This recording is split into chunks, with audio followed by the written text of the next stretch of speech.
آج میں ایک ایسے موضوع پر بات کرنے جا رہا ہوں جو نہ صرف ہمارے خاندانوں کو توڑ رہا ہے بلکہ ہماری نسلوں کے ایمان کو بھی تباہ کر رہا ہے۔ یہ موضوع ہے ناہموار جوا، یعنی دوسری قوموں اور غیر ایمانداروں کے ساتھ شادی کے رشتے باندھنے کا انجام۔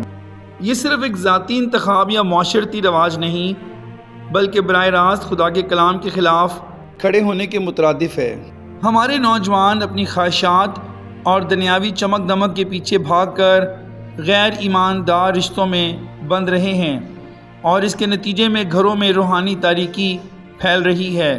جس طرح پرانے عہد نامے میں اسرائیل کے لوگ غیر قوموں کے ساتھ شادی کر کے خدا کے غضب میں آئے، آج بھی یہی گناہ ہمارے درمیان بڑھ رہا ہے۔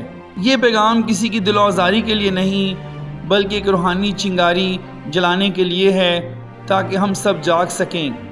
ناہموار جوا صرف ایک لفظ نہیں بلکہ ایک ایسی زنجیر ہے جو انسان کو بربادی، بے ایمانی اور تباہی کی طرف گھسیٹتی ہے۔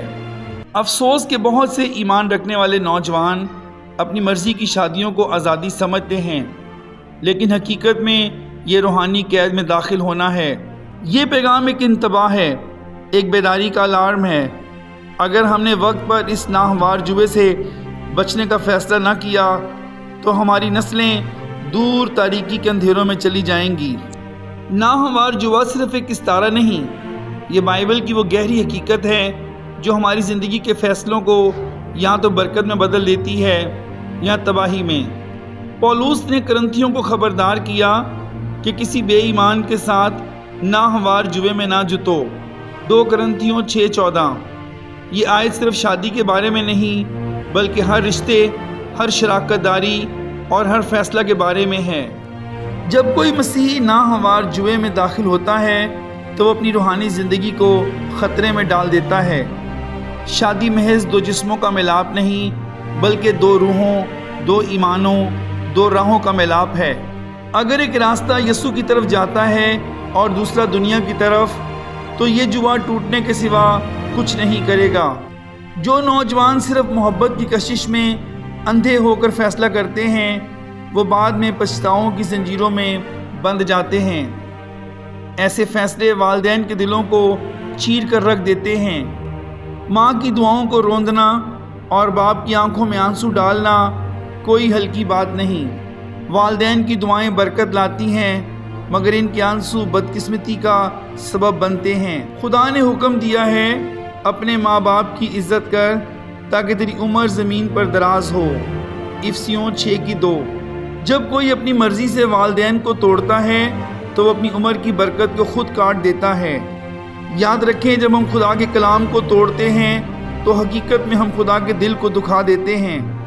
جب کوئی اپنی خواہشات کو خدا کی مرضی پر ترجیح دیتا ہے تو وہ آہستہ آہستہ اپنی روح کو اندھیروں کے حوالے کر دیتا ہے۔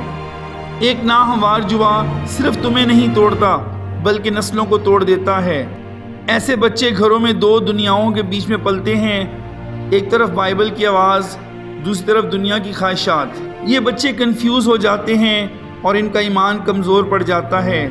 خدا نے اسرائیل کو بار بار تنبیہ کی کہ غیر قوموں کے ساتھ نہ جڑو کیونکہ وہ تمہارے دلوں کو بھٹکا دیں گی۔ استثنا 7:3-4 آیات۔ آج بھی یہی اصول ہمارے لیے ہے۔ ایمان میں کمزور شراکت ہمیں خدا سے دور لے جاتی ہے۔ اپنی زندگی کو کھیل نہ سمجھو کیونکہ روحانی فیصلے ہمیشہ ابدی نتائج رکھتے ہیں۔ جو ناہموار جوا باندھتا ہے وہ اپنی دعاؤں کو خود روکتا ہے۔ اس کی عبادت میں آگ نہیں رہتی، اس کی دعا میں طاقت نہیں رہتی۔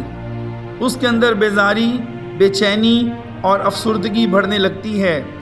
ناہموار جوے میں خوشی کی مسکراہٹ نہیں بلکہ پچھتاوے کے آنسو ہوتے ہیں۔ آج تمہیں اپنی آنکھیں کھولنے کی ضرورت ہے۔ شیطان جھوٹا وعدہ کرتا ہے کہ تم خوش ہو جاؤ گے مگر وہ صرف ہمارا ایمان چھیننا چاہتا ہے۔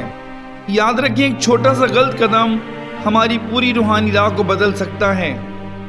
خدا کا کلام کہتا ہے 2 کیسے اکٹھے چل سکتے ہیں جب تک وہ متفق نہ ہوں۔ آموس 3:3 آیت۔ اگر تمہارے ساتھی کی راہ یسوع کی طرف نہیں ہے تو دونوں کا انجام ایک دوسرے کو کھینچتا ہے۔ یا تو ایمان چھوڑو گے یا وہ مسلسل تمہیں زخمی کرے گا۔ نوجوانوں، اپنی خواہشات کو قابو میں رکھو، کیونکہ ہر دروازہ کھولنا حکمت نہیں۔ جو دروازہ خدا بند کرتا ہے وہ تمہاری حفاظت کے لیے بند کرتا ہے۔ جو دروازہ خدا کھولتا ہے وہ تمہیں ہمیشہ برکت تک لے جاتا ہے۔ آج کے دور میں محبت کے نام پر فریب عام ہے، لیکن اصل محبت وہ ہے جو خدا کے کلام پر قائم ہو۔ اگر مسیحی نوجوان اپنی بنیاد کو نظر انداز کرے گا تو اس کا گھر ریت پر بنایا ہوا مکان ہوگا۔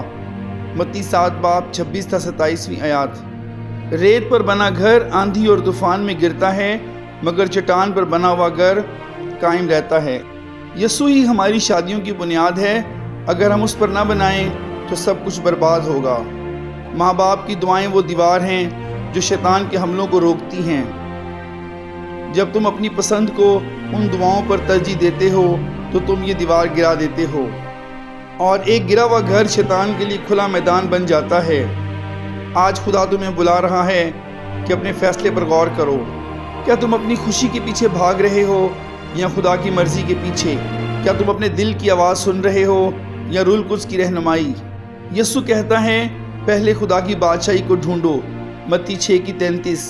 اگر تم نے بادشاہی کو چھوڑ کر اپنی مرضی ڈھونڈی تو انجام صرف اندھیرا ہے، لیکن اگر تم نے خدا کو پہلا مقام دیا تو وہ تمہیں بہترین جوڑا عطا کرے گا۔ شادی ایک نعمت ہے، لیکن غلط شادی ایک زنجیر ہے۔ آج فیصلہ کرو کہ تم آزاد رہو گے یا زنجیروں میں جکڑے جاؤ گے۔ ناہموار جوئے سے بچنا ہی حقیقی حکمت اور حقیقی ایمان ہے۔